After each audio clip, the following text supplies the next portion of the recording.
This is the fourth and final episode, at least from this batch of audio. It's a fair bit longer than the rest just because we had more people to talk about, and, well, a few specific people we talked about. Unfortunately, I couldn't remove some of the background noise from my squeaky office chair, but if you enjoyed this, stay tuned to the end for what's coming next.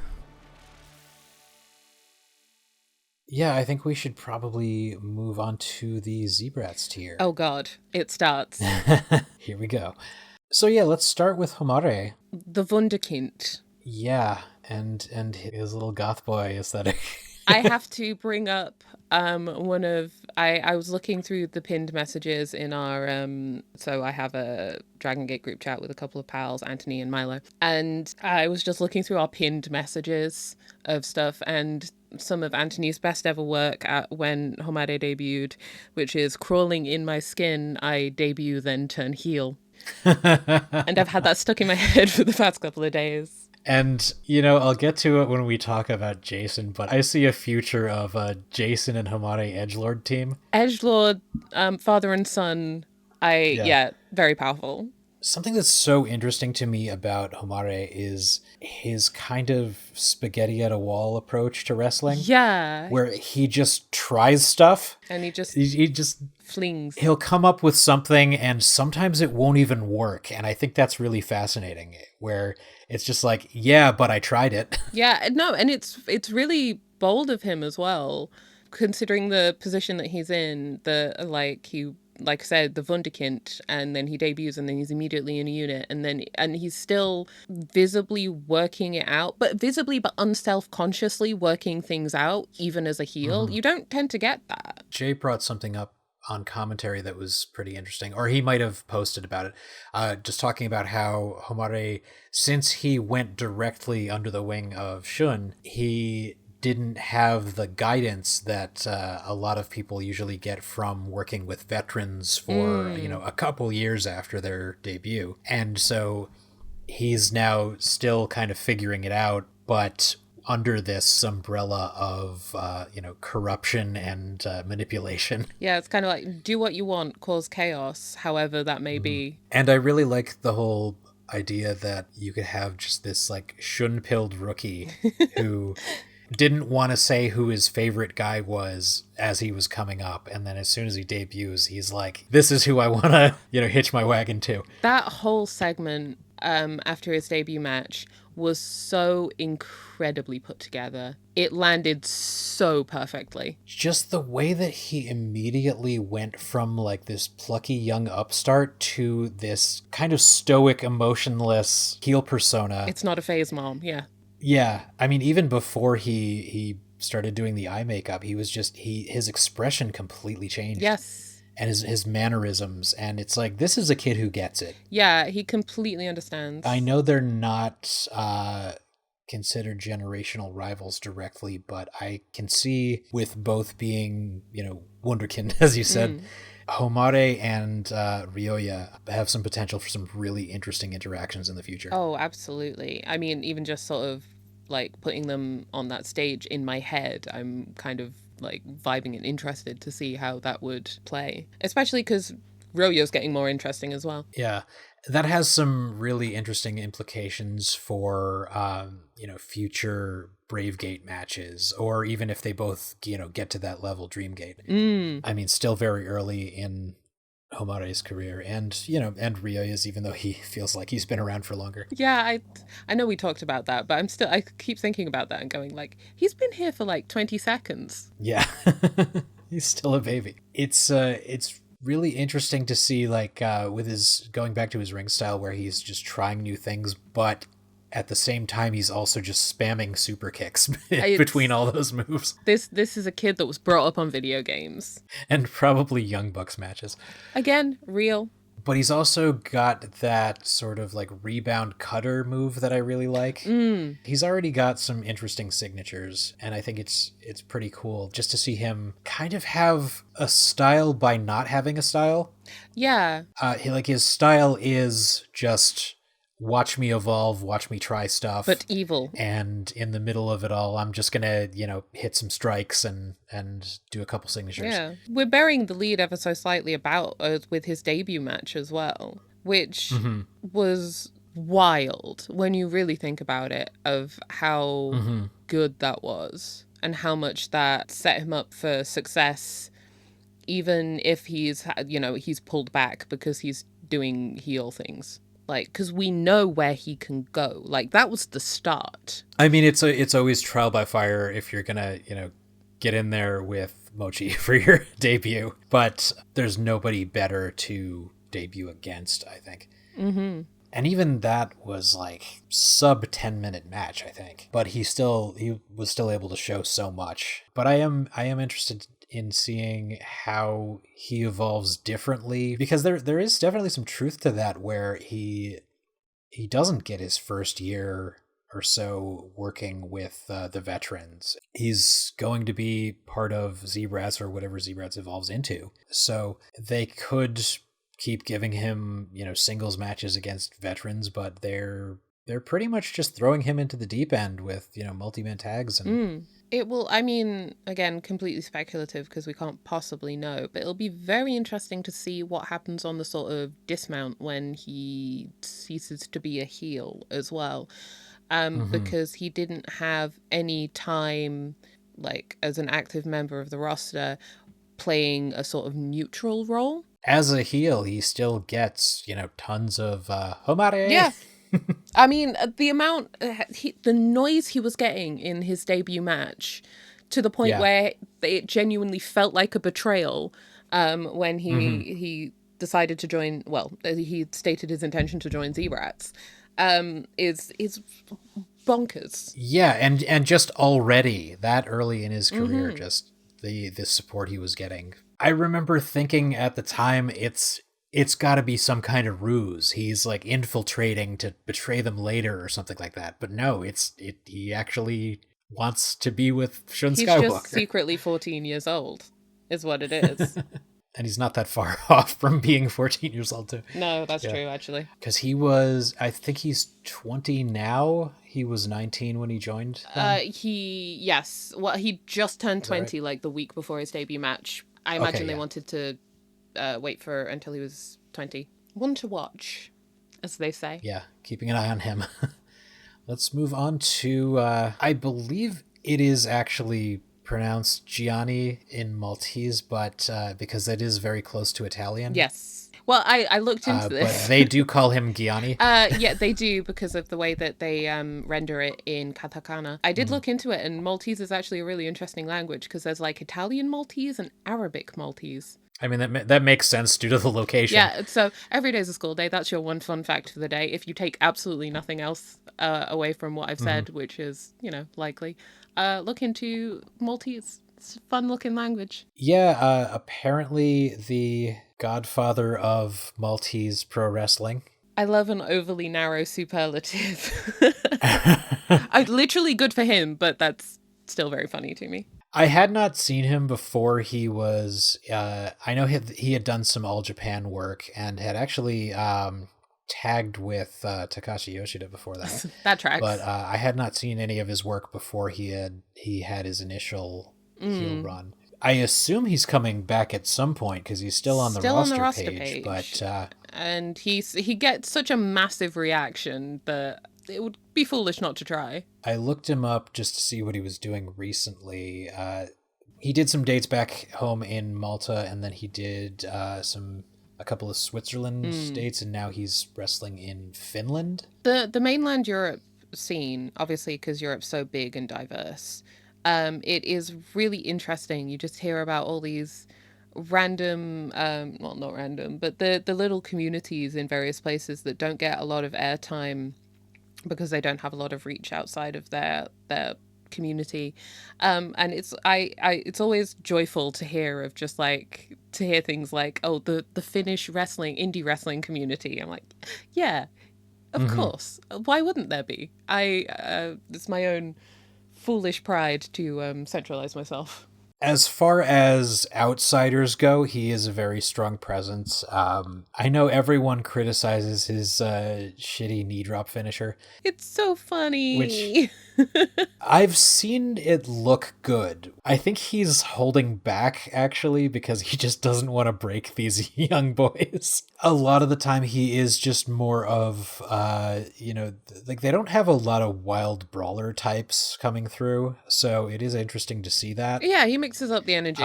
It's nice. I think he adds plenty to Z-Brats specifically. He gives Kai something to do, which is Yeah. nice. Even if it is Kai keeping a wild man on a chain. He's also 35, which that's I would have weird. I would have thought much older. I mean, it's probably the white beard. Yeah, the white beard. Yeah. He's got a little bit of wizard about him. But he just doesn't seem like a real person, because then occasionally you forget how tall and how ripped he is as well. Well, he's always kind of like, he's under those furs, and then he's just kind of a blur, like sort of very like tall a Tasmanian dog. devil. Okay, two different energies we went with there. I would have shortened it to just Taz, but that's somebody else. So Gianni Valletta Jones over here. Clear, very Taz energy about this man. Yeah, just sort of this whirlwind who just comes out and pure chaos energy. That adds something really interesting. But yeah, you do forget how just like ripped he is. It's this interesting mental picture where you've just got this insane wild man coming out and swinging chains, and then you just kind of picture him just doing like a weight routine in the gym, and he's a wild man, but he has discipline. Like racking his weights, and he's very polite about it. He just picks something up, lifts it over his head, and then slams it down on the ground and then leaves. Actually, yeah. What I find odd about him, though, is that he has cut promos. I don't really have a handle on him like as a character, because he cuts promos in Maltese, and nobody on the entire roster knows Maltese, and nobody in the audience knows Maltese. So it is kind of on brand that like the crazy wild man is speaking a language that nobody's understanding. I love that. I think it's so silly. It's just such a sort of ludicrous thing to do. You can kind of see everybody in the audience tense up when they know he's coming. Like when they hear the sirens, it's just like everyone's looking around like, oh God, is he coming towards me? Yeah, when they added the sirens, that popped me so hard. Best use of a siren in an entrance theme since Scott Steiner. And it's not even close. Like I've said about a few of the other freelancers, I don't necessarily miss his absence, but that's not necessarily a bad thing. I like seeing him when he is around. Yeah, it's one of those things. If you had too much of what he's doing, it would be overbearing. And a bit overkill just with the sheer numbers of Z-Brats now. So many Zeeb. So let's move on to the Mad Cop himself, Yoshiki Kato. I really like this guy. I am surprised by how much I've been vibing with him since his return. I wasn't expecting that. They clearly see a lot in him. I liked his tag team with Nagano in Ep.4of4 when they were doing the rookie tag, but I always thought that he had natural heel energy, and not just because he's a cop. Goes without saying, though. ACAB includes Kato. Which is fine, because he's the bad guy. It is interesting that they did change him from bad cop to mad cop, referring to the fact that he was frustrated about being out for so long. It is, again, it's silly, but it's silly in just the right way. Like, it strikes the perfect tone. Like, he's angry, he's also unhinged. And has leaned into that bully side of his persona. He has such immense swagger when he walks to the ring these days. He is a presence. It's intensely compelling. Love the addition of the sheriff star on his tights, too. Again, silly, but in just the perfect way. I love that he's got this brewing rivalry with Daiki, and he got a bit of comeuppance, after just antagonizing him for so long, wasting his Young Dragons Cup win. But the fact that he did win is still, going to be on his record there. He's a heel that has a understandable motivation as well. now coming back from injury and being frustrated and angry that everyone else in his class, in his generation, seems to have given up and wasted their opportunities whilst he spent so long trying to fight back and get back into the ring. Again, it's very compelling, and it's the best sort of heel motivations are the ones that you can see a truth in, that you resonate with, and then they go about it the wrong way, and that's what makes them hateful. Yeah, and I'll get into this when we talk about Z-Brats as a whole, but all of their heel motivations are pretty sound, I have to say. Yeah.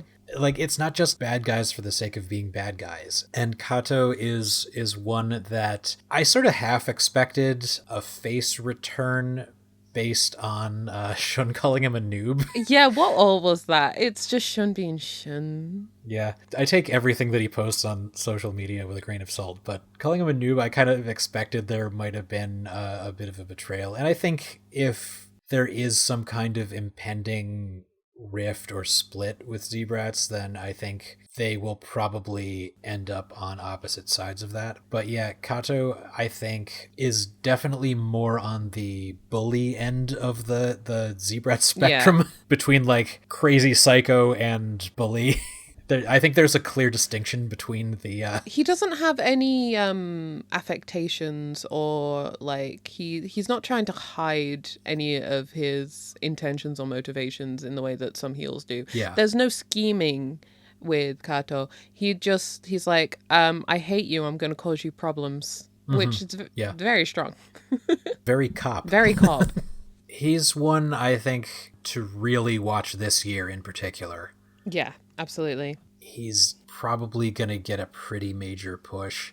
I would not be surprised to see him get a Dreamgate shot before the year's out. I can 100% get behind that. I would like to see it. Unless you have anything further, we can move on to Jason Lee. Let's get into it. He's been a favorite of mine for a long time. When he was in Maximum, he really stood out to me. I don't think I saw his work before he was in the Cruiserweight Classic, but he was a guy where I was like, how did they not sign him? How did they pass on him? I mean, we all have our theories for that, and I think some of them are fairly sound. Yeah. Yeah, he's incredible. His offense is always so completely solid. The way he moves, even after he's bulked up, it hasn't changed, which is crazy to me. Because usually when people bulk up, they have to change their ring style. He has not. The thing where he does that kind of like switchback kick. I love that every time. His motion is perfect every time. Just like how he reverses his momentum just completely, where he'll go down on the foot and then come back. Yeah, he's one of these people that gravity just doesn't really 100% apply to. Oh God, now you've got me thinking about a Jason Lee versus Pac match. Listen. If there's any justice in the world. If I dip back into AEW at any point, because I just haven't been following it lately, like Pac is the guy that I will always come back and watch one of his matches. This wet rat man that wrestles like a god. And I mean, since we are talking about Z-Brats, exactly, he was in RED. So. This is not completely a tangent, only mostly. Yeah, Jason is just, I would say, as far as people outside of the Dragon system go, he is the perfect outsider to be in Dragon Gate. It's one of those things, like, I can't even conceive of him as an outsider, even though that is technically true. Right. It's kind of like how I said that Kagetora feels kind of like a guy who came up outside of the system, even though he didn't. Jason feels most to me like the opposite of that, where he's the one who feels like he came up through that system the most. Yes. Character-wise, his attitude shift has been great. Like, I kind of like when he did that whole thing where he was faking being an ally of Shun. I saw that kind of streak in him, that like dark side to him, but when he turned, I was kind of not prepared for the aesthetic that he was going to pull off with like the whole like new metal edgelord sort of thing. So funny, but also just perfect. Yeah, it works for him really well. It's such a moment in time where he's got like, you know, he's got the Limp Bizkit lyrics and he's got the emo scene hair and he's got like the Scorpion Mortal Kombat aesthetic. Yeah. And it's just like, God, was I like that? Yeah, there is that kind of cringe fail aspect about it. But like, I mean, to be completely fair to him, new metal is having a resurgence. Yeah, So he's for kind better or of worse. he's kind of ahead of the curve on that one. I think it reflects a certain amount of true blue wrestling fan as well, that like so much wrestling is new metal. Well, yeah, it's like it's so many entrance themes in Western Yep. wrestling are just butt rock. Yeah. And it's like they're still locked into the mid 2000s, and there's something different about Jason where he just represents all of these corny ass pieces of like edgy, music and pop culture, but he still somehow makes it work. It's because he's got the talent to back it up. The talent and the confidence. Yeah, there's no shame about it. He's not like self-consciously Yeah. edgy. It is just Yeah. like, I am here with my Limp Bizkit t-shirt. Now you have to deal with me. And I remember when he debuted his new look, I audibly gasped. I was just like, holy shit, he looks cool as hell. Yeah.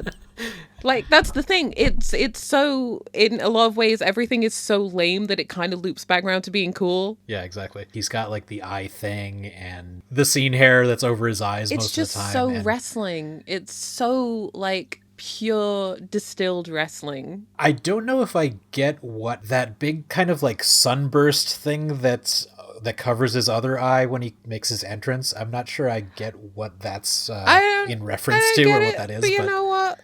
Why not? But it works for him. Sure. It works for Why him. the hell not? He's hit kind of this like peak evolution of himself. I mean, he was such a great plucky babyface. He's fantastic as a heel, and even though they haven't really had him like cut a lot of promos or haven't given him much of a really like meaty feud other than his rivalry with Jackie, I think he doesn't need to because his presence just says so much about him. He's always going to be a threat. I think is the thing. Is like he can do all this corny new metal bullshit, but he will always be a threat. So you can't laugh at him exactly.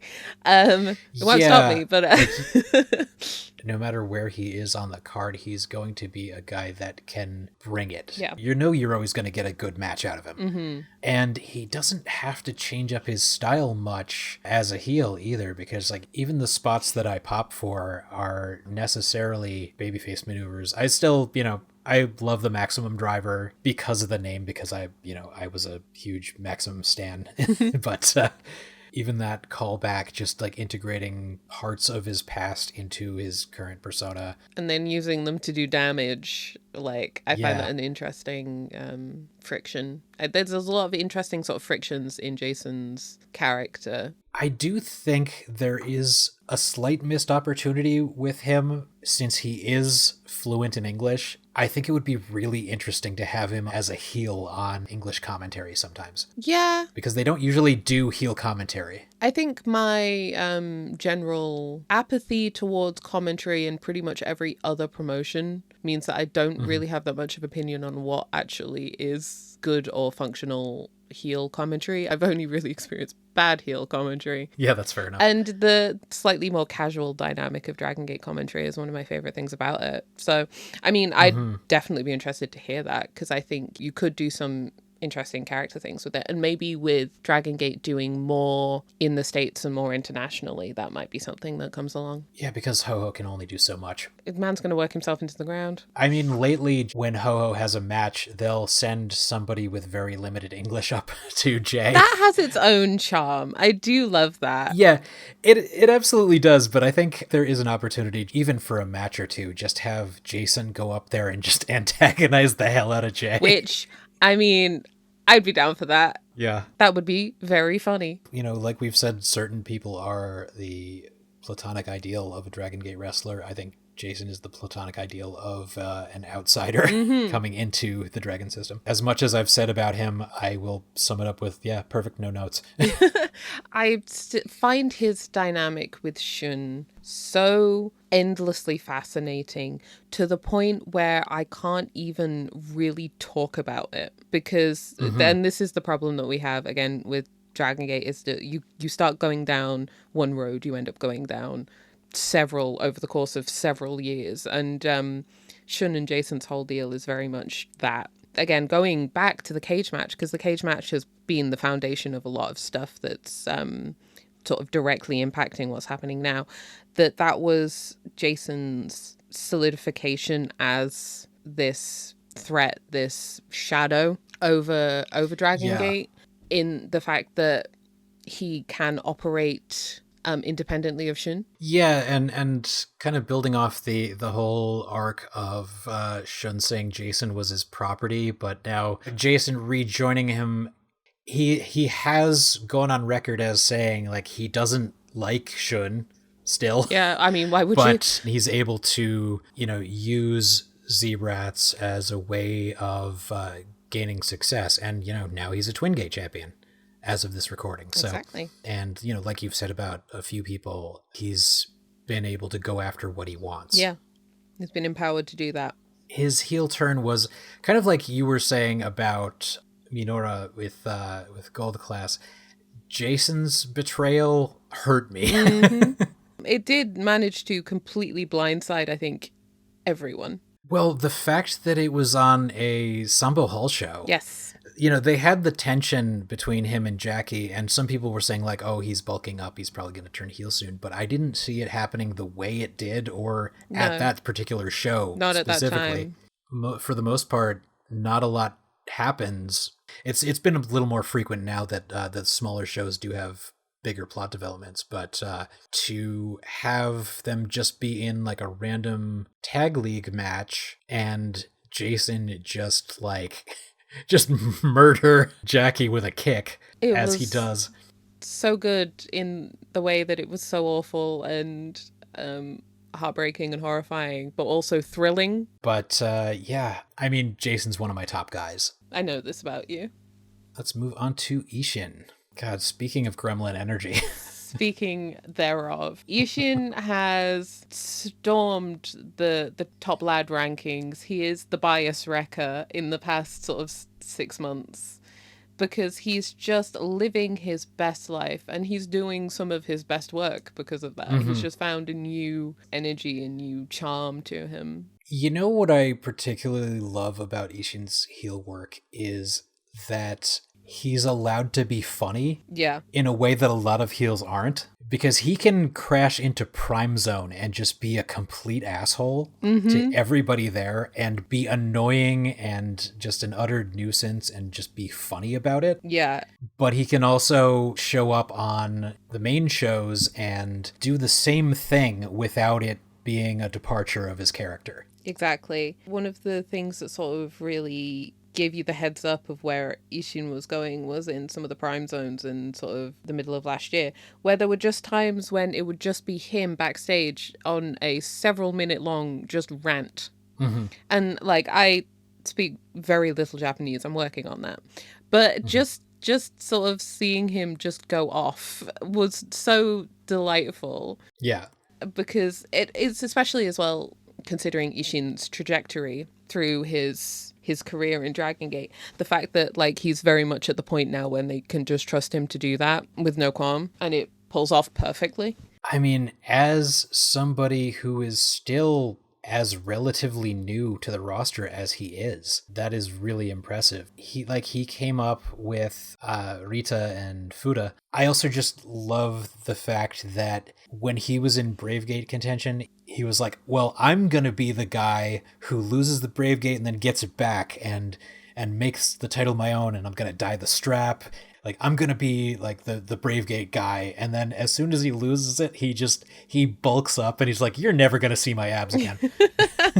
It's so real. That sort of embracement is kind of joyous to see, where it was very much just like, again, I could be an ideal wrestler with the physique, and I could be number one handsome guy, but I'm not going to do that because I don't want to. And that's perfect, honestly. And it's not the out of shape type of bulky either. It's like, he's a fit guy. He's just got this huge gut, and he's sumo like build. Yeah, he's still muscular, but he's got that kind of like linebacker build now, which interestingly enough, is I didn't touch upon this when we talked about Sahara, but the fact that he got into an American football camp so that he could bulk up to become a wrestler and use the equipment, and had no intention of actually getting into football.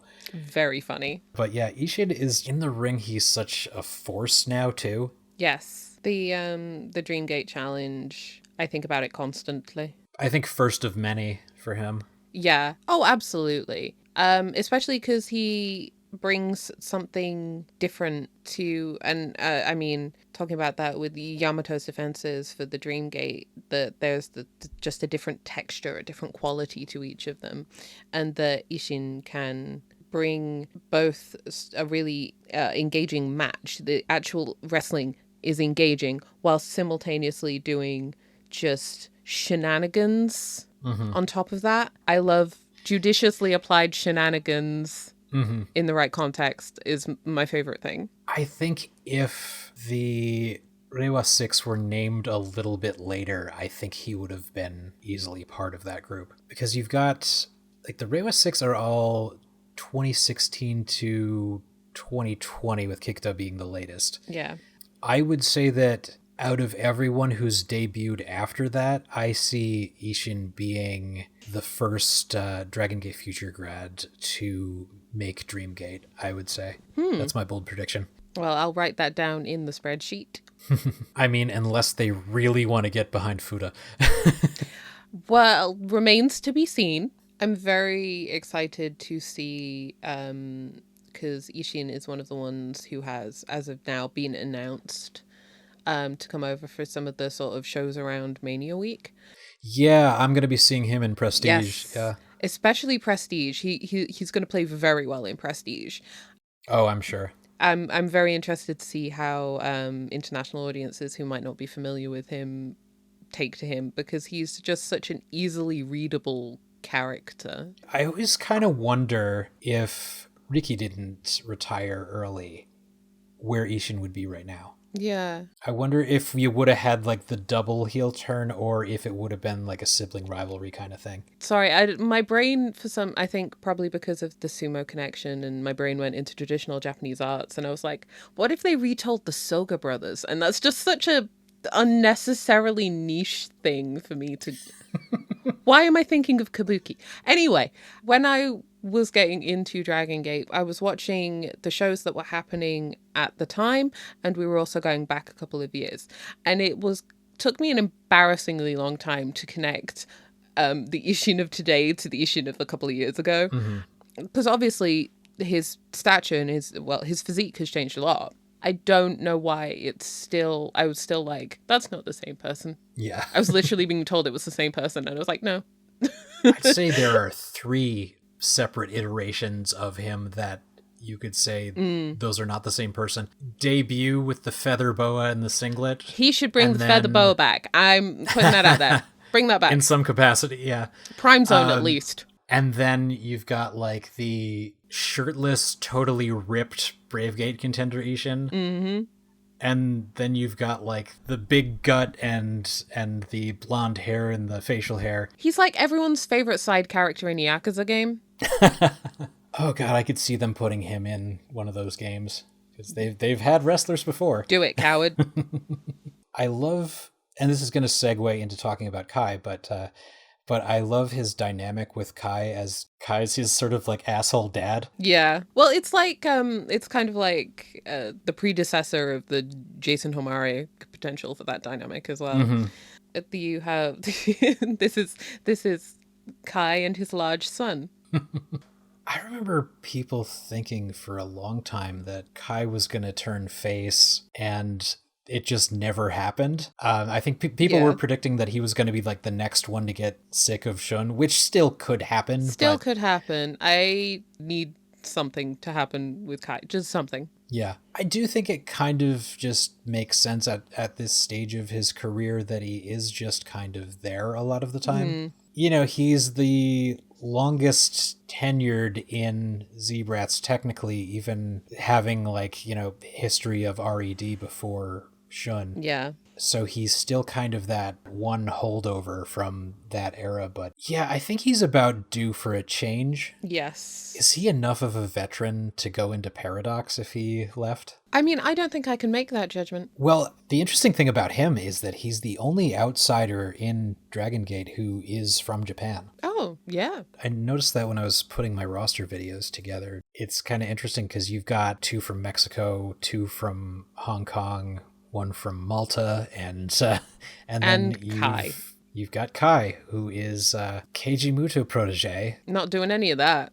It is interesting that this is where he landed because he is kind of distinctly not the Dragon Gate archetype, which is fairly common with the outsiders, but I feel like he's very distinct in that way, in that he came up around it, but not necessarily as a part of it until, I want to say relatively recently, but it was, still years ago now. I think that's maybe a little bit of my, not exactly frustration, but there's a sort of sticking point with Kai, is that because of that, because he has that different lineage, I feel like they could be making more of a point to use that in ways that aren't just random Tanaka Masato hardcore match. There you go. Like, I would never have any issue with him being Triangle Gate champion again, even Twin Gate champion again. I don't think, I can see him getting Dream Gate shots, but I don't know if he'll ever get the belt again. Yeah, no. I did like his run quite a bit, though. There were some people that were down on it, but I think he was dominant enough that he really just kind of established himself as a force, and he's still kind of, I think he's still kind of riding on that. Fair. I do think, like you said, I think they need to just do anything with him. Yeah, it doesn't need to be big. I don't need him to shoot up into a title picture. I just need him to do something else. Something in addition. Other than Gianni wrangling, he has not done anything.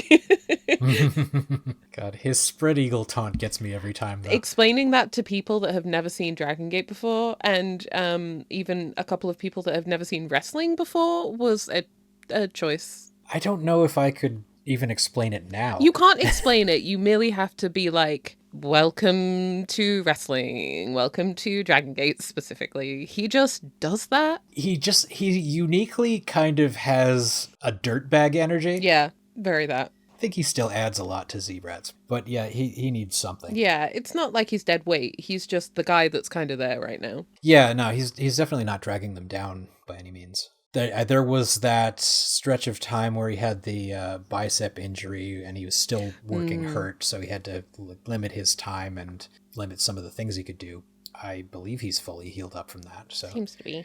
Okay, do you want to take the lead for Kota Minoura? I don't know if you want that. I don't want to go horribly off piste with the sort of, admittedly though, we've tangented all over the place, but the aims of what you wanted this podcast experience to be. Oh, I can't wait. Because I have a lot of strong feelings about the character of Kota Minoura. I do. And I've had for a while, and I'm starting to write them down, and that's when it gets really dangerous with me. I will say, maybe don't spoil all of what you're about to write here.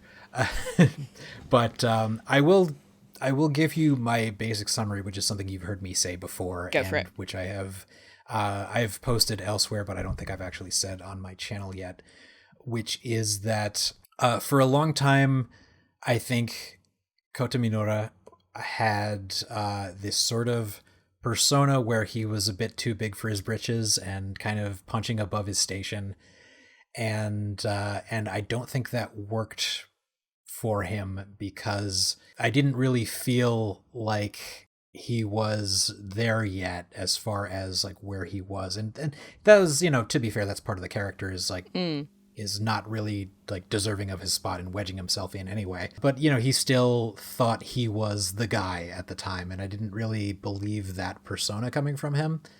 So the fact that he has now been humbled and knows that he's not the guy and is now making it everybody else's problem is really working for me. Yeah. There's a sort of resignation to it, but also the empowerment of it as well. But I think a lot of hay is made about whether Minoura is supposed to be what he says he is.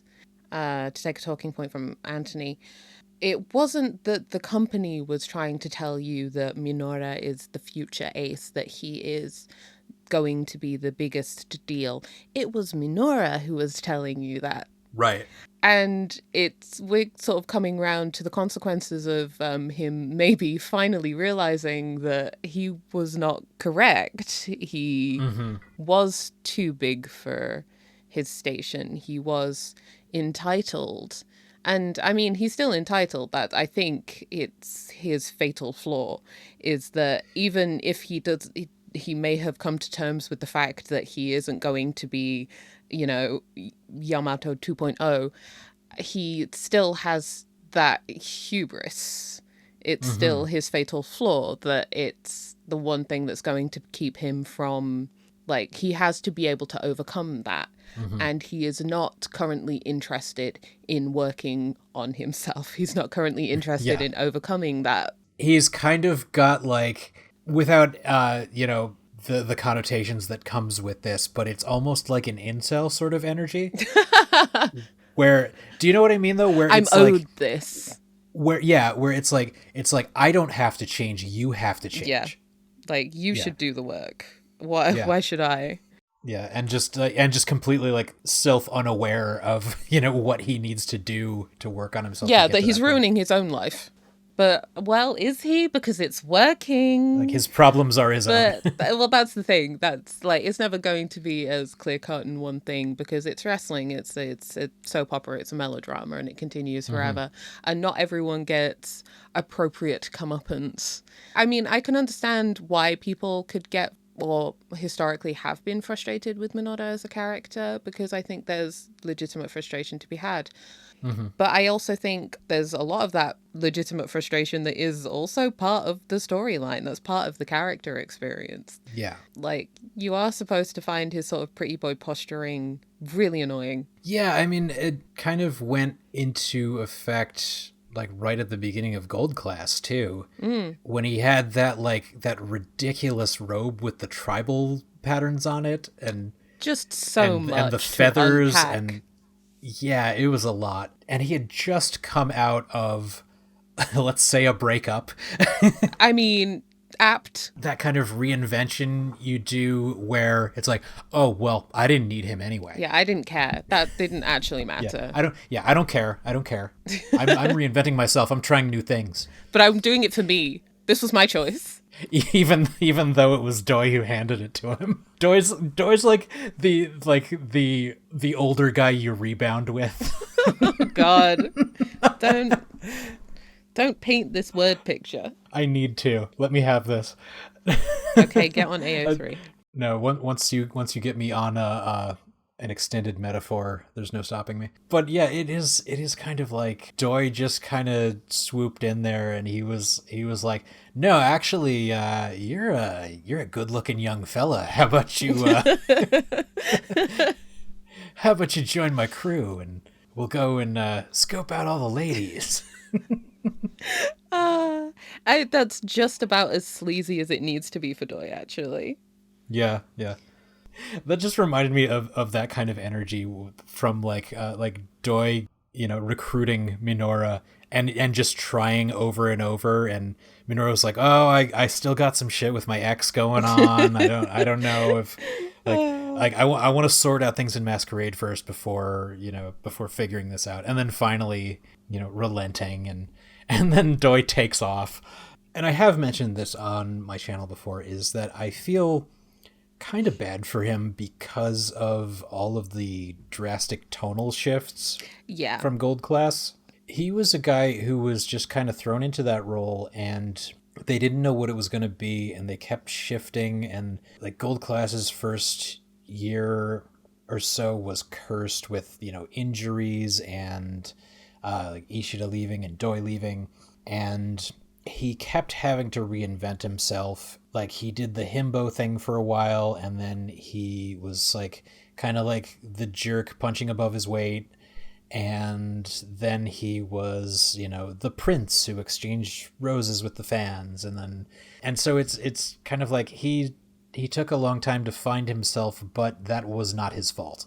Yeah. It's almost like Fuda with his injuries. He keeps going for it, he keeps trying, but he keeps getting setbacks. And I think as much as that is not like entirely a narrative thing, I think it does play into the narrative so pretty cleanly as well. Especially when you think, I mean, maybe not, the parallels aren't so clear cut, but I do find the parallels between Minoura and Yamato very compelling as well. Mm-hmm. I think that's something that can come forward and be more explored. But the idea of someone who's just so naturally an ace, even if they took time to get there, whereas Minoura's position of everyone was deciding for him and then finding himself in this position. Yeah, and that feeds perfectly into him being so confident in himself that he put up his hair against Yamato. Yeah.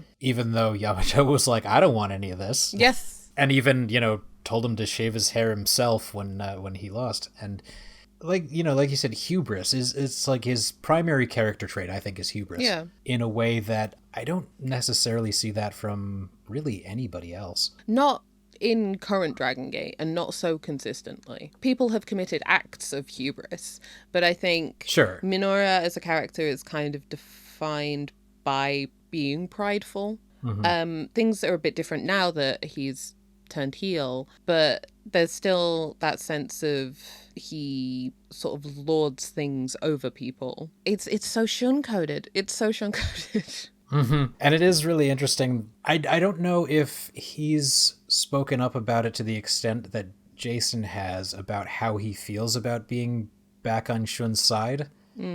There's definitely some talk about, like, Shun is a means to an end, like with Jason.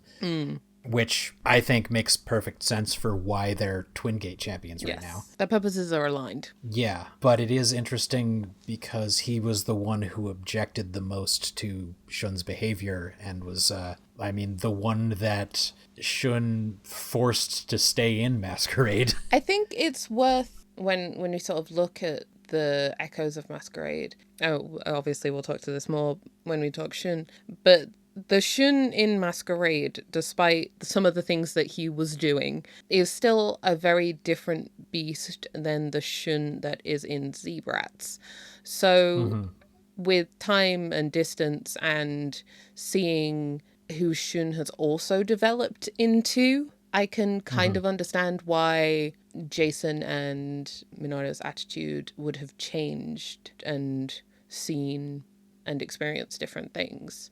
That's a concept that I have sort of stumbled into as I was talking just then. So that could definitely, there's definitely a lot more in that, but I'm not equipped to elucidate it right now. It does make sense, though. I think also he's still relatively new to Z-Brats, and I think he's still kind of finding his aesthetic.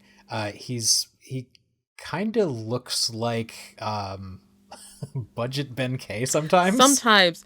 And I'm going to go on record again, I'm afraid. The shaved head, the scrabbly little mustache, I'm sorry, it's still not a deal breaker for me. It's not. He's still, I think, finding a look that works for him, though. I mean, maybe that's just as simple as new gear.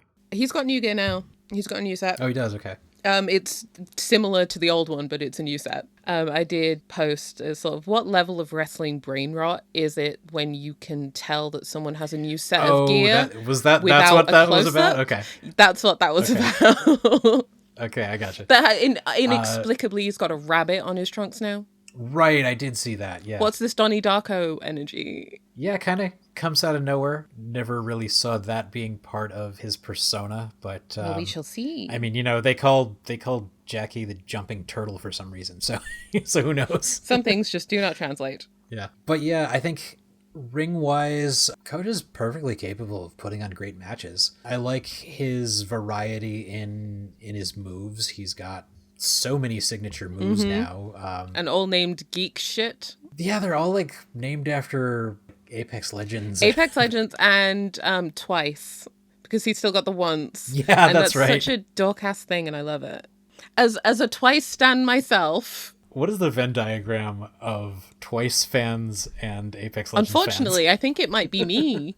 I have seen Twice in concert. Oh no, am I the drama? Oh, maybe. Really interesting to me when somebody ties part of their character to like a specific IP.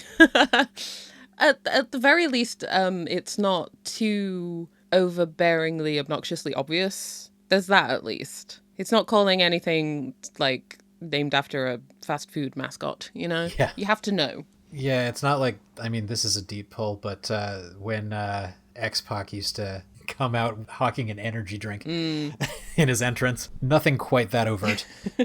It just reminds you that all wrestlers are fundamentally dorks, and sometimes we just need to be reminded. I mean, especially nowadays. Yeah, it's so online. There's a handful of people in wrestling that I just can't be normal about for many different reasons, and I understand that there's a lot of chatter about Minoura's sort of position and function in Z-Brats and in general in Dragongate, but I don't know. His character, his wrestling, it just speaks to me. Mm-hmm. Whenever Z-Brats dissolves, I think Minoura and ISHIN could probably co-lead a unit together. That feels chaotic. I'm down. Yeah. And I mean, unless they're going to do Dark Masquerade, but I mean, I feel like the opportunity for that has maybe passed unless Jackie does turn. Either that or they'll blindside you with it. It's Dragongate. You never know. Yeah. Because that's the thing. It's Dark Masquerade. It depends what you mean by that, because we already have most of it. And Daya's never going to turn heel. No, I don't think Daya turns heel, but I think... But who do they replace him with? I think Jackie's kind of the analog for him. Maybe. Because he's wanted Jackie for a long time. Yeah. And then I think the Estrella replacement would be, Homare, because he's the young rookie. But then that feels... we're getting a little ship of Theseus then. The real thrill of Dark Masquerade is that it is Masquerade but dark. I don't know. Yeah. We'll see.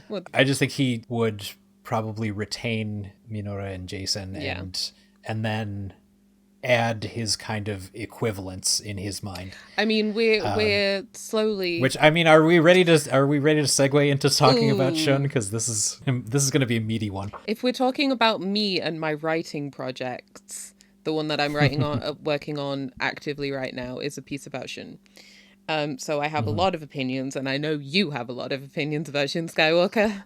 I always have a lot of opinions about Shun Skywalker. You are opinions about Shun Skywalker. And, people say a lot of the time when you're talking about wrestling characters and storylines, people say like, oh, you're overthinking it.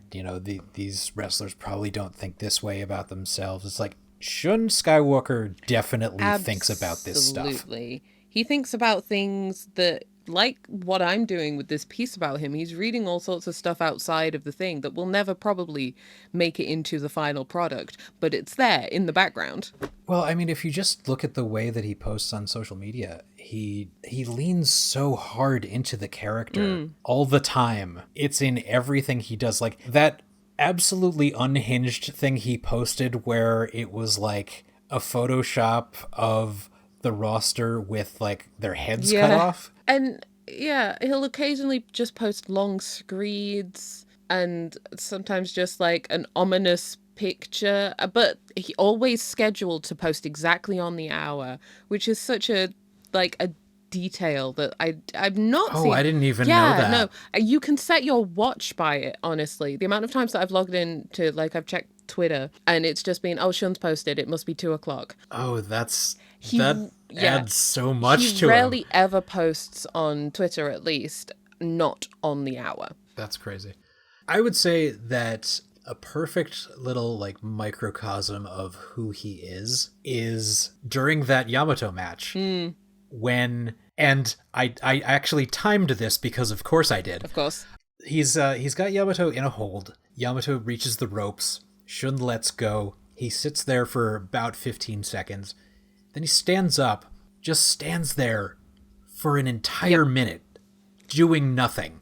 And then oh my god, crouches down, covers his face like he's crying, and then comes up laughing his ass off. it is so him distilled into a I moment. loved that so much because so My God. few people in wrestling will give that kind of thing that time and employ it at such a like the perfect moment for maximum emotional impact. And in a match with the champion, non-title, but still, where he's beating the champion's ass, he takes a full minute to just vamp. Yeah. Without even doing anything. And the visual of it is so striking as well. And I've been thinking a lot about sort of Shun Skywalker as a visual medium, I suppose. He's his own medium at this point because he's such an incredible athlete. He's an artist. Yeah, he's such an incredible athlete Yeah. that he's so aware of his body. He has such a spatial awareness, both a sort of wrestling mode and a theatrical mode. It's so easy for it to feel like hyperbole when talking about Shun, because everyone goes off about Shun because he... But I don't think it is. That's the thing. Then you watch him and you're like, oh, yeah, I see. I've shown Dragongate matches to friends of mine who don't follow Dragongate, and matches that have the biggest like machinations of Shun, like the survival cage match where he betrayed Monte, and people are always like, oh, I get why you talk so much about him. And it's even just stuff like when we were in Philly, where he would skip out on a multi-man tag match and sit in the audience with people and just like look on and laugh at the match. And he's got such a brilliant mind for wrestling and the theatrics that go along with He's it. just a pure storyteller. He understands how all of these things combine into one to create a transcendental moment. While also just being like one of the top talents in the world in the ring. It's so easy to get distracted by, rightfully so, by the incredible story work that he does, the incredible character work, the role that he plays in other people's stories, that you do occasionally forget that he is just so exquisitely talented in the ring. I don't even know if this is a reach or a hot take, but I think I've said this before, and you might have heard me say this, but I feel like Shun Skywalker is the layered, complex heel character that MJF wishes he was. Yeah. Yeah. Right? With like if he could put together all of those like layers of his like kind of disjointed backstory and like add all the theatrics to himself. And that's not even like a criticism of MJF necessarily. Because no one else is doing it like Shun. Yeah. I remember there was a long period of time where MJF was kind of like changing his backstory every week and just trying to be edgy and controversial. And then I look at someone like Shun Skywalker and I'm just like, yeah, you wish, buddy. Yeah, I think part of it is that Shun, I mean, obviously, I don't know him as a person, but the impression that I get from the art that he makes is that he is an artist that works without ego. Oh yeah, like, I mean, he doesn't bring his ego, his self. He does not focalize the real self underneath the mask in the art that he makes. I mean, before all the shows started on Mania weekend, I came in early to the merch table. This was before I ran into you, and he was just standing behind one of the tables with his mask off, and I didn't even recognize him at first. I was like, oh, who's this kind of tall guy? And then I'm like, oh, the beard, the voice, oh my god. Yeah, it's the voice that gives him away. Yeah, and he's just like introducing himself to people as Shun Skywalker, and like, because I overheard him talking to, I think, a promoter before they all got all like geared up for the day, and I think the doors hadn't even opened to the actual like inside the venue, just the lobby doors were open, and I'm just like, I have so much to say to you. Where do I start? But I can't convey this.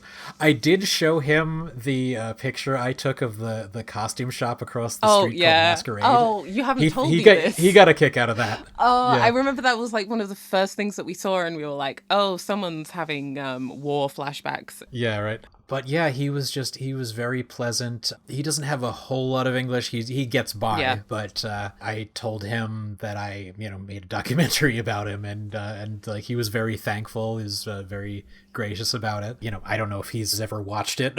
I have no idea, but there's people out there who I've seen this come up a few times where they say like, oh, he needs to be unmasked at some point, and I'm just like, I don't think he does. I don't see the point of ever doing that.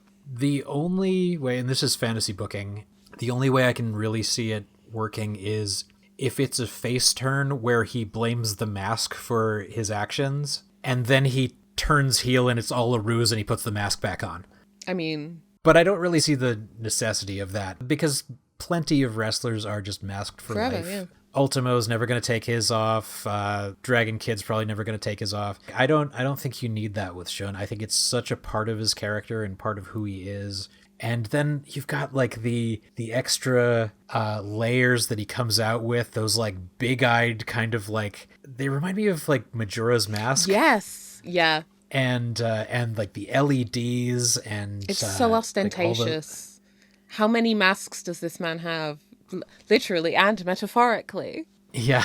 And also just the fact that he is absolutely diabolical. Yeah. As a heel, just his manipulations and doing stuff just to fuck with people. Mm-hmm. He is a trickster god. He is. Yeah, absolutely. It's giving Loki. It's giving Anansi. Yeah. Yeah, I think unmasking Shun Skywalker would be the only way, and we've spoken about this, but the only way that would ever be a sort of valid tack to take is if they have an apocalyptically good story to tell with it. And they could do that, but I think even turning him face at this point as well would be a risk, and I think would be of a distinct detriment to the ecosystem of Dragongate, because what do you put in his place? He's such a unique character that does so much, even when he's not directly involved. He's always a sort of specter in the background. I think at best you could make him like Chaos Tweener. Yeah, maybe. Like him and whatever group he attaches himself to, they just come in and fuck everything up. Yeah. And this would be, well, there is another heel unit, I would say, whatever the next evolution of Z-Brats is. I feel like you could get this sort of classic Crazy Max M2K dynamic where Crazy Max were the heels and then M2K came in and out-healed them just by being chaotic and causing problems on purpose. Not necessarily cheating to win, but just absolutely tanking matches by causing double countouts and refusing to play by the wrecking rules. Everything with exactly. I think you could probably do that kind of thing with Shun, but it would require the company to be okay with having more than one heel group at a time. Yeah, and I just think that, like I say, Shun is so unique and potent as a character and as a heel that I don't know that, like, he's been doing this shtick for 3 years now? Yeah. And is anyone bored of it? I don't know how you could be. But it's also because he knows when to step back a little bit. Yeah. Kind of like let other people, have their moment, and especially since he is the type of character who doesn't care about the belt, he doesn't need to be always in the top position. Yeah, no, I'm thinking about the piece that I'm writing. That I just shill my own work. But it was the same again in the sort of cementing Jason as in his position as the heel in the cage match. A lot more of that match could have been about Shun, but it wasn't, and it didn't need to be. Yeah. And it would have been at a detriment to the other characters in there, and particularly Jason. Yeah, a good amount of that match was focused on Jason. And the same with that sometimes Shun just needs to be here causing chaos. They only need to do, they'll cheat in their matches, but they don't need to get involved in the rest until you actually, like, you're launching into something and you're like, oh, was this the plan all along, Shun? And the fact that you can always ask that question and you can always feel validated in asking that question is what makes him such a good heel. He's just such a good character. He's a true villain. Yeah, I love the things like even when he's away, he'll do like the Masked Z thing and, have recordings of his voice just to mess with everybody. Like the fact that he successfully sowed discord in Natural Vibes by just having like one of the rookies go in and mess with their heads because he felt like it. Oh, yeah. Like, what was his end goal? Maybe get Jackie? Maybe. That was kind of... Maybe. Ended up with Jason? That's great. To break everybody up, but yeah. Yeah. It's just because, again, his dynamic... his dynamic with KZ. Mm-hmm. And also just Superb. because he kind of blames Natural Vibes for, stealing both Jason and Jackie. And wants them eradicated and thinks that KZ should just die and be wiped off the face of the earth, which he's been very vocal about many times. If you hate this man, you will die and go to hell. And my God, anytime Shun and KZ are in the ring together, that's another perfect chemistry. Legitimately don't have words. I go back and watch that Kobe World match. Too much. I mean, an entire episode of this could be about Shun. Yeah, but easily. I do feel like we should move on just because of the time. Yeah. But I mean, I will probably never run out of stuff to say about him. We'll come back to him. Yeah. And again, I'll finish what I'm writing, and hopefully that'll see the light of day before Mania. Yeah, well, I can't wait to read that. Z-Brats as a whole, I've seen people getting frustrated with how much they're doing their wild brawls all over the arena, which I think are fun, but like people make the comparisons to House of Torture where they do the relentless cheating to end their matches, and I can see that, but also you're supposed to hate them. They're the heels. Yeah. I understand that it can be difficult to constantly feel like things that are happening are being undercut by heelish behavior, but I do think that people forget that you are supposed to hate some characters. You're not always supposed to love to hate the heels. Sometimes you're just supposed to hate them. Yeah. And I think that they have evolved into such a strong unit, especially like coming from where they were at the start. Just the way that they've evolved and really solidified themselves. Like I was saying this, I can't find the actual post I made about it, but I was talking about how Z-Brats are all like a different kind of jerk, like distinctly. Because you have Shun, who's the absolute big brain psychopath. Kota Minoura, who's kind of like had an ego, but after being humbled, he's like making it everyone else's problem. Peaked in high school. Yeah. You've got dirtbag dad Kai. You've got pure gremlin energy ISHIN. You've got edgelord Jason Lee. You've got bully cop Kato. You've got absolutely unhinged force of nature Valletta. And then the kid who attaches himself, like he's kind of like the toady to the bully.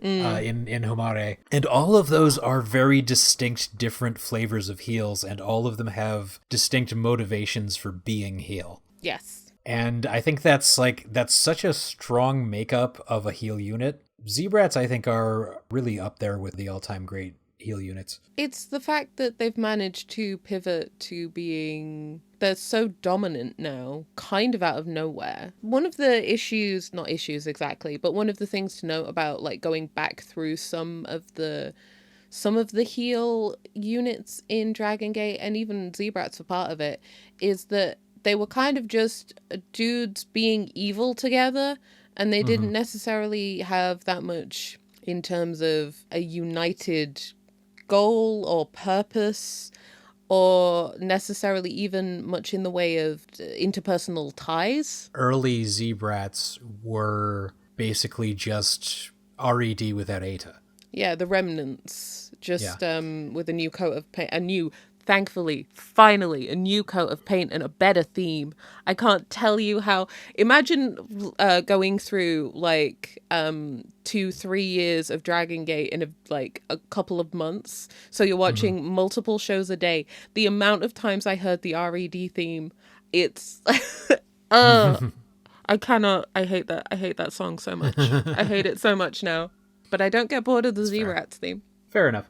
And this is true of most heal units where they end up dropping a bunch of people and replacing them. Since getting rid of most of the old guard in the group, you kind of get this whole evolution with what they are now and how they've come into their own, and it's a very distinctly different feel. There is that sense of unearned for vengeance, like, because you got Minoura, who wanted to take down Gold Class piece by piece, Jason, who wants to get what he's owed and has explicitly turned on his best friend, and then again Shun will forever trying to be digging Casey's grave for him. And I find that now that's kind of like there's a clarity of purpose in Z-Brats now that there hasn't been for a while, and whether that all breaks down and we get a schism remains to be seen. It's a big unit, and historically units this big do not stay as such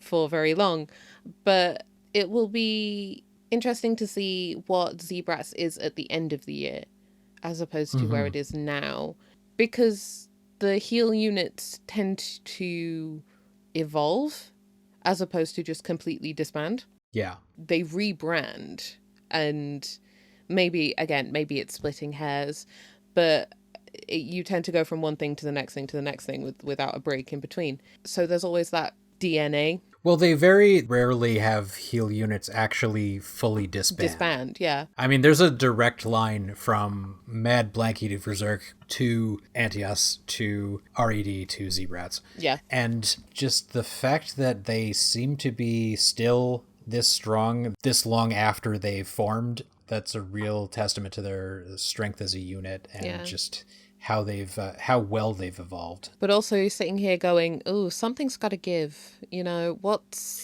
is going to be the straw that breaks the camel's back in terms of everything suddenly going up in smoke? Because that's what happened at the beginning of last year. Everything suddenly kicked off with Natural Vibes. So I am anticipating, I'm nervous, excited, and nervous for what the big plot for the first half of the year is going to be, because obviously it's going to involve Z-Brats very significantly. I don't know if we see Shun getting the belt back, since he doesn't care about it, but he's got that win over Yamato, so he does, but also it's like, how much do we believe what Shun says? Yeah, that's true. I want to see what his actions indicate. Yeah, that's entirely fair. As we've established, a trickster god. I've been spending a lot of time thinking about how much of Shun is true, how much is artifice, and how much is hyperbole. This is not a normal state. You can tell it's been stressful at work. This is just not a normal place for a mind to be. I mean, it's a fair assessment of him, though.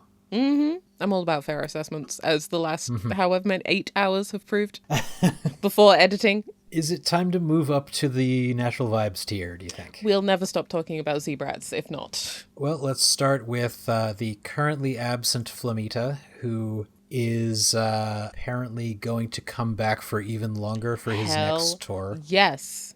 Let's go. I'm very happy about that. Really glad to see him back. I was a big fan of his in his original run. He always caught my eye as just a fantastic outsider. God, he's only 30. Absurd.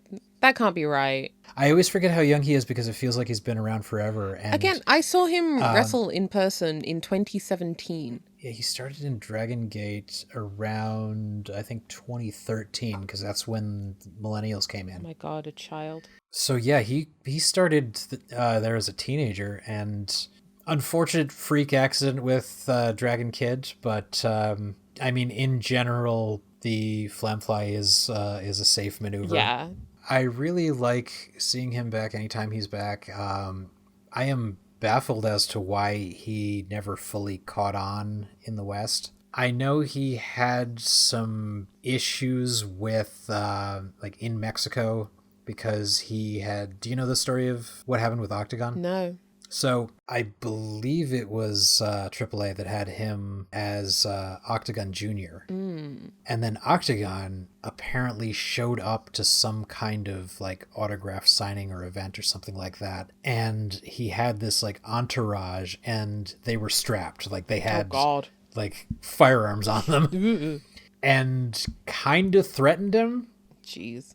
And at that point, I think he was just like, this is from what I remember. I may have the details slightly off, but this is like the gist of what I remember. And he had just started working in Lucha Underground at the time. And they had a working relationship with AAA. And after that happened, he kind of just disappeared for a while. And I get it. yeah, he was involved with Dragongate at the time. So he had just started there, but then he kind of just took some time off from his Mexico dates and went back to Dragongate. And oh, you know what? It was actually, yeah, that makes sense. The 2020 was he would have gone back to Mexico and then got stuck there for the pandemic. And then yeah, showed up in Glade, which is a bit odd that he's back in Dragongate because that doesn't happen too often. No, I mean, I wouldn't like to speculate. I don't know how the interpersonal relationships go down there. But yeah, I just remembered the sort of overwhelming, surprising sense of joy when Flamita popped back up on the radar.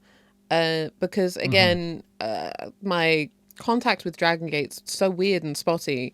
We were probably always destined to do this, but it took me a couple of false starts from seeing Flamita just in the electric ballroom for Super Strong Style and just being like, I kind of know where that guy's from. Dragongate, cool, great theme. Then him popping sort of back up and there being like, hey, it's Flamita. He's wrestling some of the Dragongate guys on this random show. And then hearing that Casey had invited him to rejoin and just everyone being like, hell yes, I'm so excited. Welcome back. Yeah. It felt very wholesome. Yeah, because he did a couple of years in Ring of Honor, and then he was in Bandito's promotion, who had a working relationship with Glade. So that might have been the only reason he was there, really. Yeah, because he was part of Black Generation International. Yes. Once that ended, it was just kind of like, there's, no hard feelings. He's family. He came up there.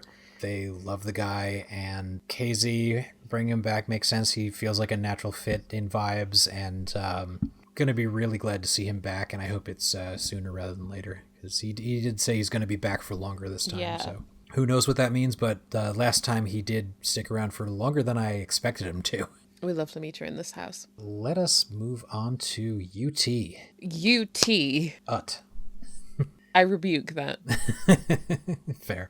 I'm not taking my bit and applying it so heinously. UT is, I always say he's one of the most underrated technical wrestlers in the world. High key. UT's been one of those sort of sleeper hits with me. I think it's not UT's fault, but with UT might have been the reason that I started saying I'm in my UT era. Like that's why I started with that phrase for some reason.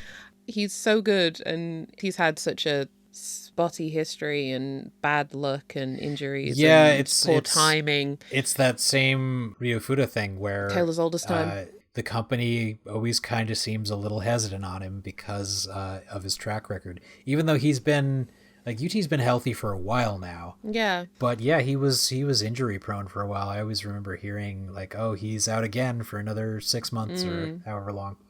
But now, we've had a protracted period of UT win era. When that was starting to kick off, a lot of people, myself included, were sort of like, okay, it's not the right time for him to challenge for the Brave Gate. But if he challenges for the Brave Gate, he should absolutely win it.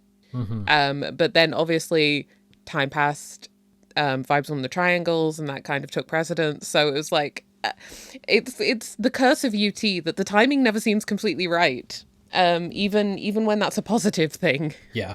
Whatever's happening with the Brave Gate at some point this year, just put it on UT.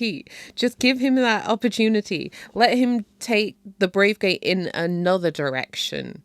Hyo and Daya were elevating it, and Daya was putting on absolute bangers, and UT can do that too, just from a slightly different perspective because of the style that he wrestles. Well, I would love a series of just ground-based Bravegate matches. Well, exactly, because not many people wrestle, do what UT does. Speaking of just smaller and lighter wrestlers, you have a real opportunity here for an extended technical feud between UT and Rita. Very strong. Yeah, I'm into that. And they can see who's fried their hair more from dyeing it. Yeah, right. I mean, it's Rita, but It's Rita. What was happening with that? flat iron mishap, I think, but Very 90s just it of looked you, like Rita. it looked like straw. I could hear it crunch. I've been there though. Again, glass houses. Yeah, like UT persona wise, I actually get the most personality out of him when I'm watching the wrestler commentary shows, because he's usually on commentary for those. Yes. Yeah. And he shows a lot more personality there than I think they allow him to on the mic a lot. I also love his little like transition glasses that he comes out in. I know, it's so much. I mean, UT, it took us a while to get here, but he's kind of on par with KZ for understanding the look. The aesthetic that he's got, regardless of whether he's doing sort of Tilda Swinton era blonde. I don't know how to explain it. You wouldn't think I'm a writer. I don't know. He's just found the aesthetic in Natural Vibes, and him and KZ have such complementary aesthetics. I love seeing any kind of Yave match with him too. When he gets a singles opportunity. I mean, he is called the Passionate Braveheart. It's right in the name. He needs a Bravegate run at some point, and I think it needs to be an extended one. Bit more passionate, bit more brave. I mean, one of the I'm shilling my own work, but one of the things when I was writing about the cage match that caught me off guard, and this will come up with Strong Machine J, but initially I was going to include a bit of background about the singles match that UT and Strong Machine J had on the same card ahead of the cage match. I was caught off guard by how many opinions that I had on that match. Yeah. To the point where I had to take out that entire section because it was 2,000 words long.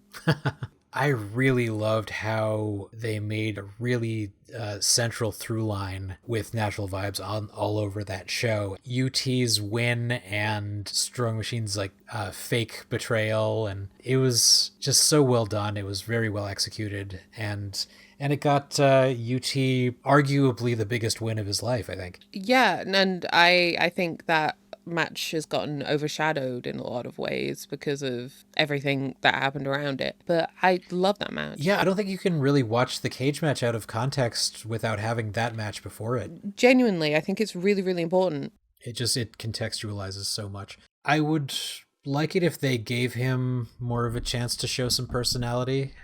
You know, he is a little bit stoic at times, but he's got his own thing going on. But I think it does come up in the fact that when he's actually wrestling, and again, because we're so used to disappointment with UT losing all the time, I think that plays very much into the matches where when UT is involved in the finish or the closing stretch, that there's always this sort of desperation in there, but it's kind of like a controlled desperation that I find very thrilling to watch. It's those kickouts. No, it's the I call them the now forgive my language, the fuck-ass 2.999 Dragongate kickouts.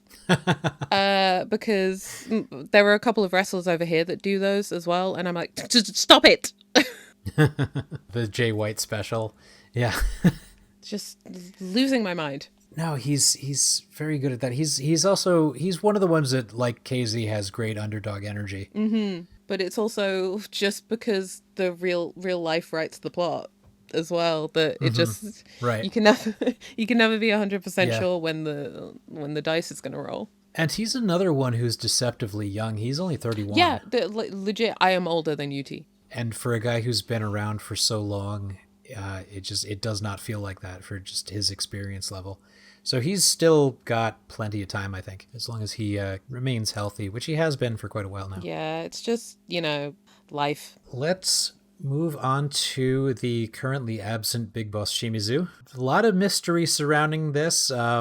From what little I know, because they have kept this very close to the chest. It doesn't seem like it's something criminal.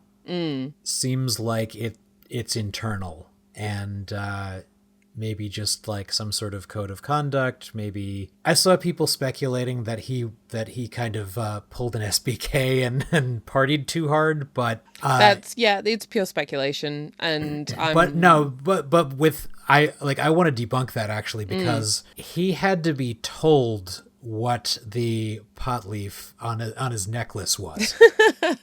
Are we sure that wasn't just the start of the criminal era? No. That's so on brand. From all I know, he's a good boy. Yeah. But of course, everyone hopes it's not something really serious. But if all anyone knows is that it's not criminal and that it's an internal issue, it seems like, he'll be out of the doghouse eventually. They say investigation, but I mean, how much can you really investigate? Yeah, what does that really mean ultimately? Yeah, because I'm picturing like gumshoes in a trench coat and fedora with a magnifying glass, I've scrutinizing his every move. I've played all the Ace Attorney games. I am qualified. I'm picturing Shimizu just yelling objection. I've done sprite work in the past. Now there's an idea. Yeah, you know what you must do.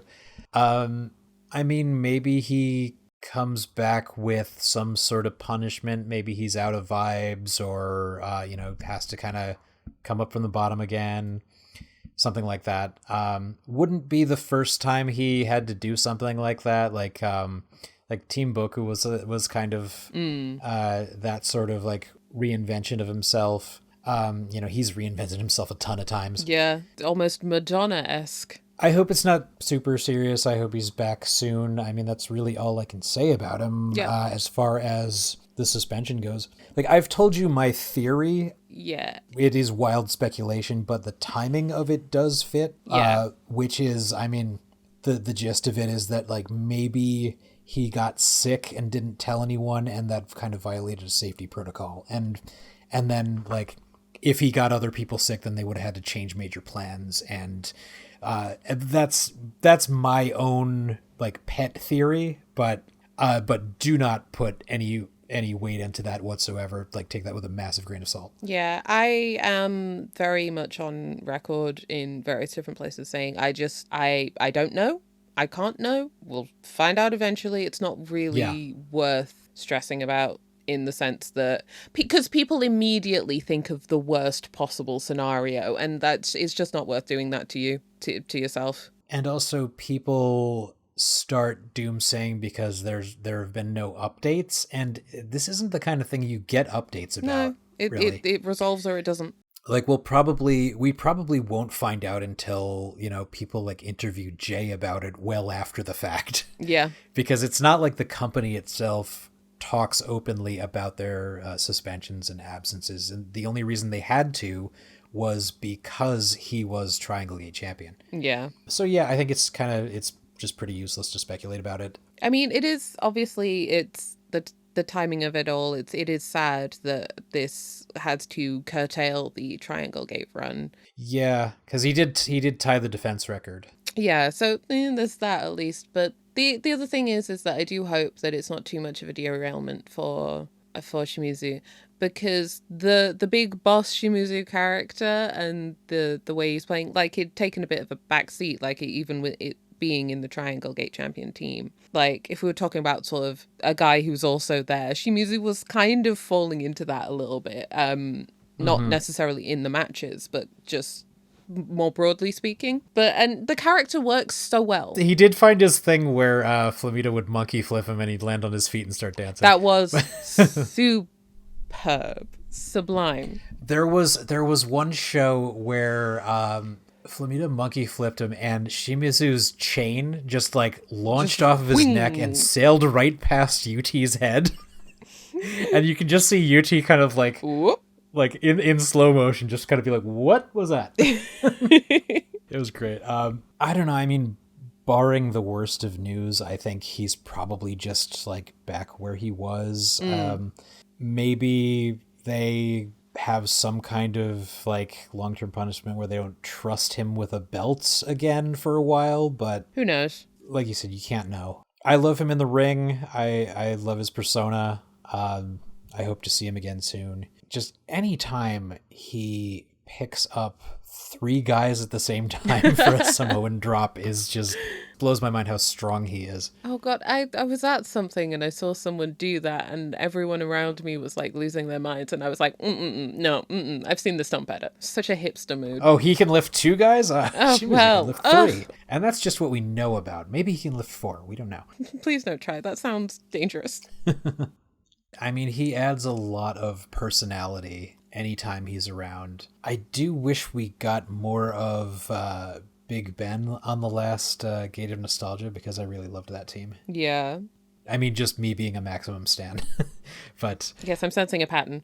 I mean, it's hard to really say much about him now because like, we don't know what his trajectory is going to be. It can't even really be something where we talk about like Yoshioka, where we say like, oh yeah, he can come back and go and slot right into the Dreamgate scene because, you know, we don't know what it's going to look like when Shimizu returns. So I also saw some speculation about contract tampering if like somebody was trying to poach him, but I don't really see that happening either because he's had a pretty cushy position in Dragongate. Yeah, so. no, that feels gossipy. It feels like coming up with reasons, you know, to explain this, and then, you know, if you don't squash those things early enough, they become canonized in people's heads. The accepted wisdom. And headcanon can be a dangerous thing. Oh, don't I know it?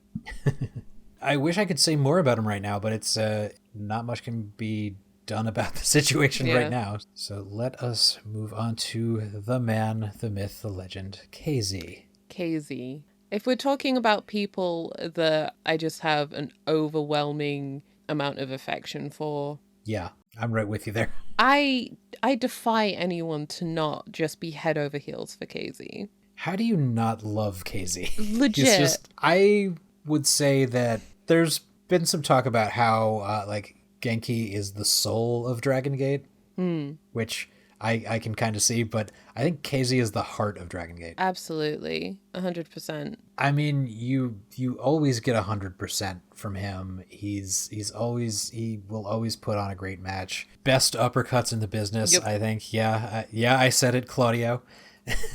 Listen. Don't come at me. Claudio just doesn't get the snap.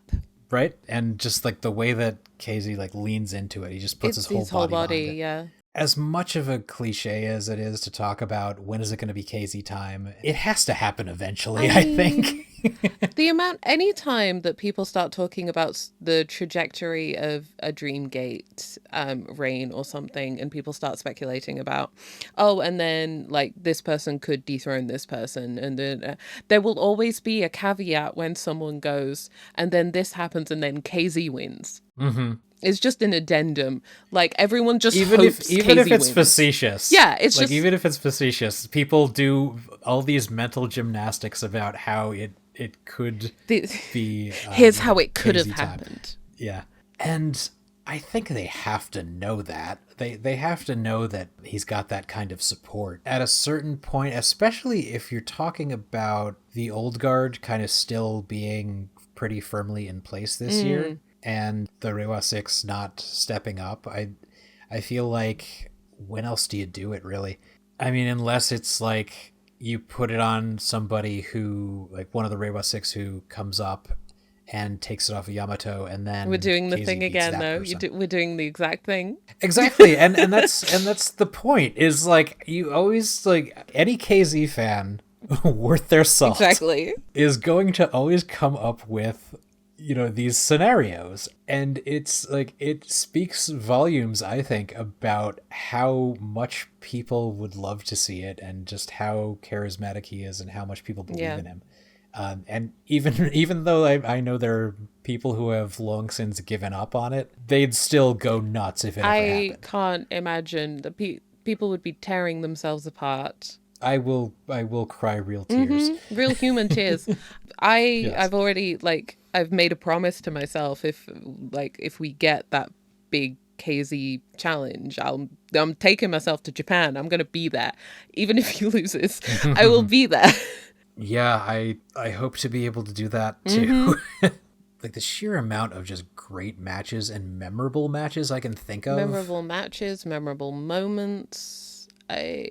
He's another one of those people who's just got such pathos behind him. Just so easy to root for, and anytime he shows up, I'm always, glued to his matches. Like if it's like a venue that I'm not particularly fond of and it's not like it's kind of like a nothing show, I will occasionally skim through the undercard of certain shows like Kobe Art Center, and it's all just like a bunch of kind of like multi-man tags just to kind of fill out a card.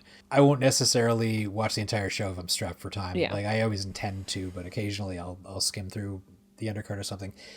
If I get to a KZ match, I will always watch it. And that's not to take away anything from anyone else, but yeah, it's just like he's always so fun to watch, and he's not showing any signs of slowing down either. No. I don't think he's had to really change up much of his style at all, really. The thing about KZ as a character, especially with everything in Natural Vibes and especially over the last year, is that he has that sort of, historically, from his debut through the whole being the absolute butt of the joke all the time with Mad Blanky, and there's kind of a deep well of sadness and disappointment in KZ's story. And he's a tragic character. Yeah, but the point of that is that despite all of that, he's just come out of the other side kind and nurturing and giving of himself. Yeah. Rather than becoming bitter. And that was kind of the big talking point for when Jason turned and when Shun was trying to break them apart, is that KZ was always like, we're focused on helping each other out and camaraderie and kindness. And even, when he stepped aside as leader, that was that same kind of move, that kind of like magnanimous move from him. And it really shows through in his character, where he's just a super nice dude. Yeah. And that extends to my experiences with him in person too. I didn't get to have much of a conversation with him, but he does understand a pretty fair bit of English. He speaks a little bit, but yeah, just very personable, very nice guy to talk to, and really funny too. Yeah, just naturally. The charisma that he has in the ring is him. That is who he is. Yeah, can you imagine walking around with that power every day? I think being able to light up a room. Yeah, I think everyone is in love with KZ. I think that's just it. Yeah. One of the moments that really sticks out to me was Kness's retirement. Oh my god. When I watched that, I was not prepared for it. Oh god. Just thinking about it now, I get like a little emotional. It's just men crying the match. Yeah.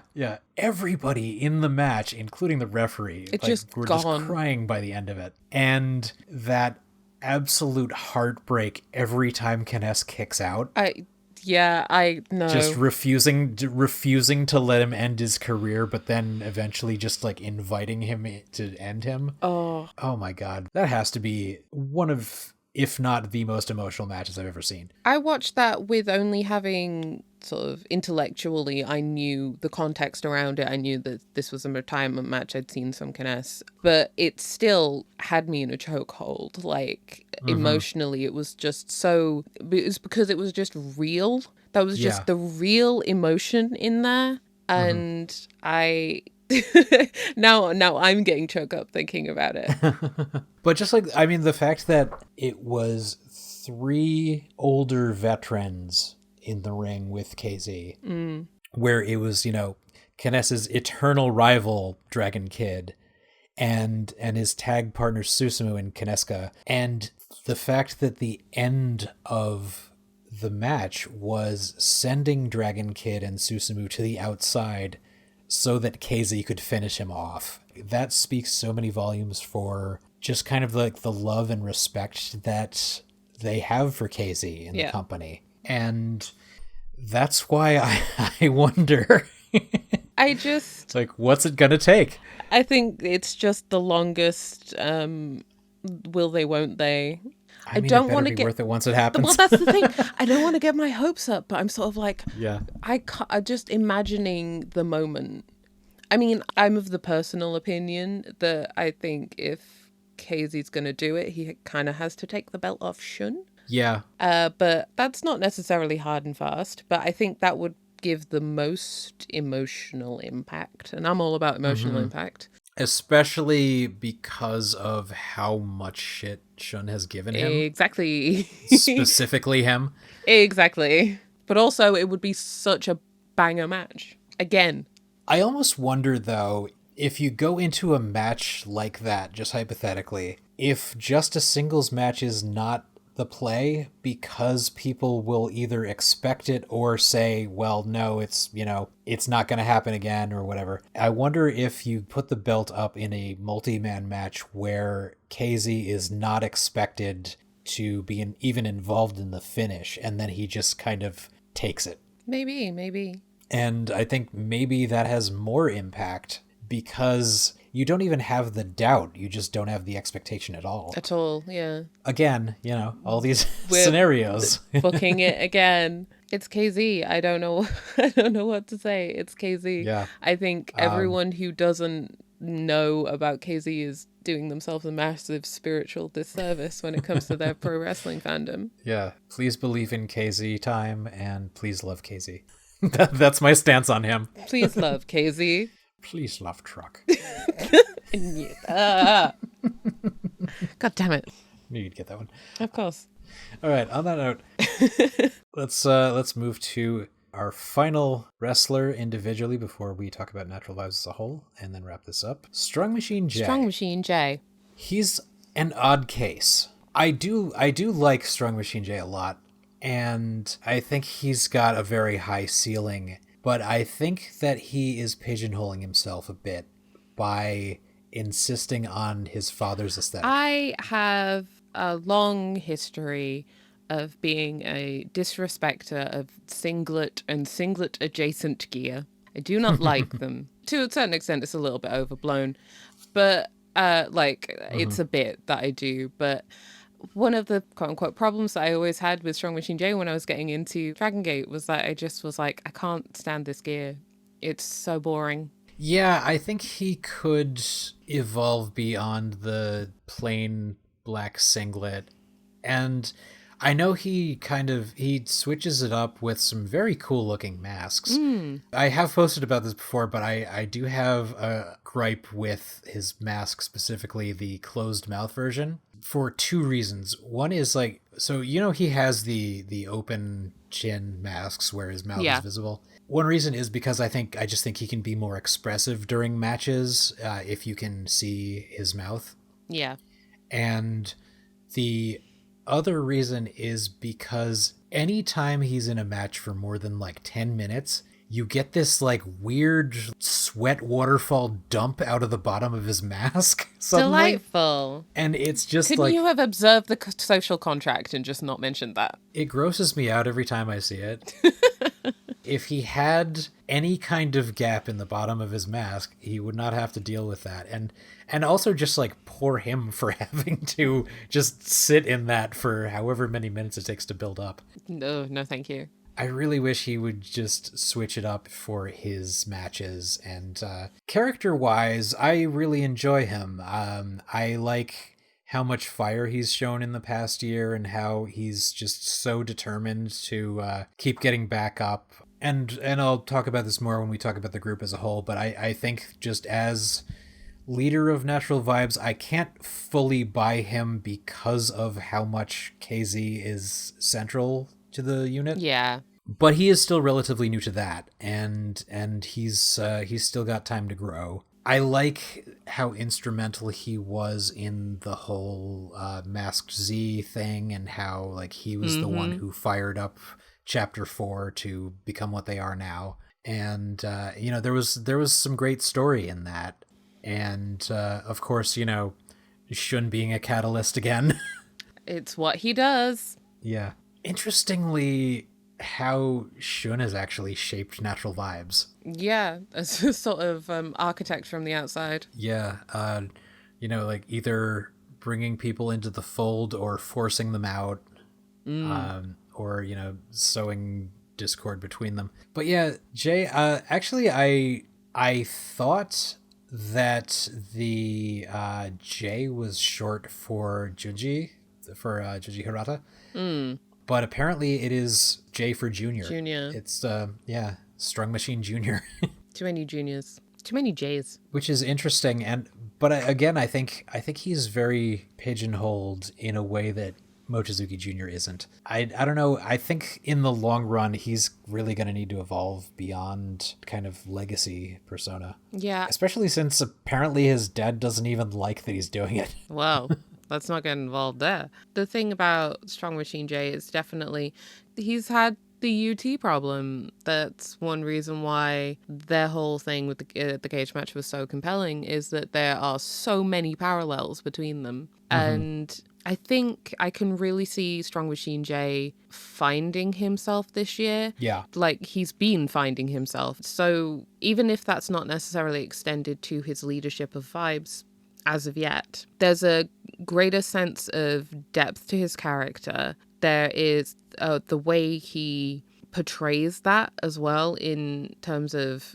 the in-ring that he does. The way he uses his voice is, he has a very theatrical range to his voice, and he knows how to use it. He knows when, like, in terms of modulating his tone and his volume, he has a real deep instinct for that, which is one reason why, even though I can't understand what he's saying, I have to sort of turn up the volume and listen to him talk, because he conveys emotion so well, so directly when which is talks. Impressive for somebody with a fully closed mask. Yeah, it's not even necessarily compensatory, although there is an element of it. I mean, no, very lead, he has a really nice voice as well. He has a very pleasing tone to his voice, and he knows how to use it. And that's, like, I work in amateur dramatics.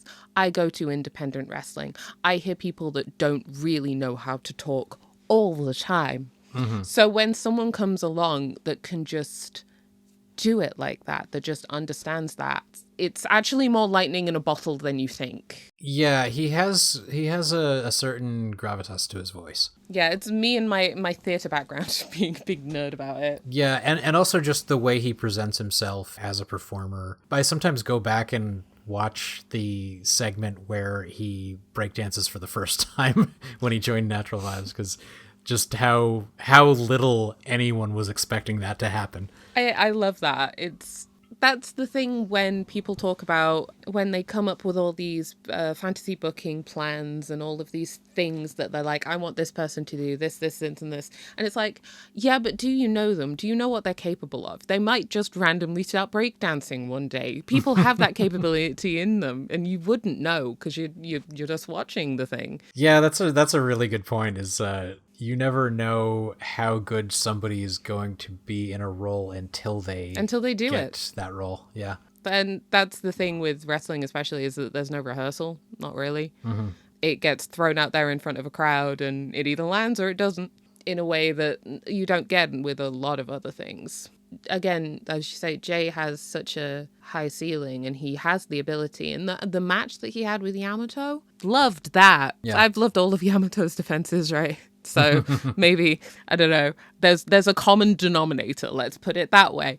The last 5 or so minutes of that match, my heart was in my throat, even though I didn't necessarily think Jay was going to win. Yeah, I do feel like it could have hit another gear at some point, but I can understand why it didn't. Yeah, and save that for the next time that Jay gets this opportunity. Yeah, if this wasn't going to be his moment, then I totally understand why they paced it the way they did. Yeah, he's going to take this year, this loss, he's going to regroup and he'll come back, and I don't think it hurts Natural Vibes as a unit. No, that's not what Natural Vibes is for, and that's the lesson that they had to learn the hard way the first 6 months of 2024. So yeah, let's get into Natural Vibes as a full unit. I do wonder how much longer they're going to stick around, because For me, they haven't worn out their welcome.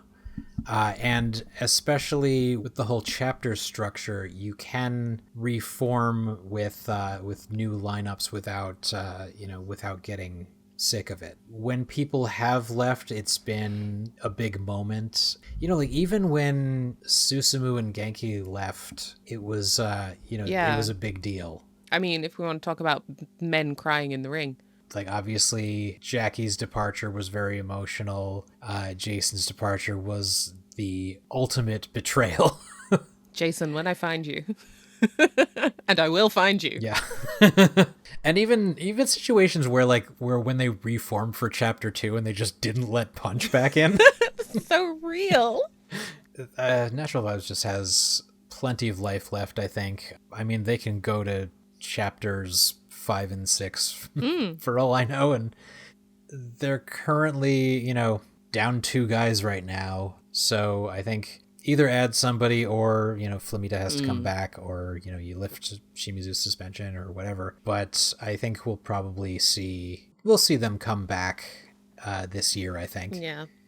In the same way that we'll probably see D-Courage come back.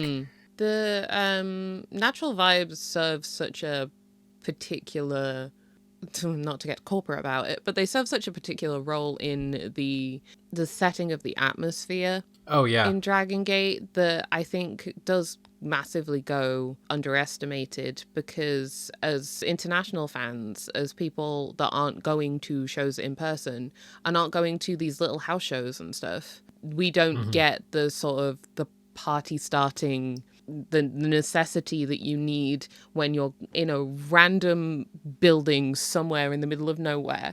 You need to be able to set atmosphere. And if you want to set the right atmosphere, you want everyone to have a good time, throw on Natural Vibes. It's so yeah. It's almost a cheat code. You just throw them out there and everyone immediately knows what they're about, what they're in for, the kind of thing that you're going to get from a Dragongate show. And the funny thing about them is that I've seen other units in other promotions have dance routines that don't land nearly as well. Yeah. Maybe it's KZ, maybe it's natural charisma of everyone who's involved. I mean, they evolve the dance, they evolve the song. KZ's always rapping over it. You had that boombox entrance with Strong Machine Che. That was so good. That one time. That was so much. Yeah. Silly. Very extra, but I loved it.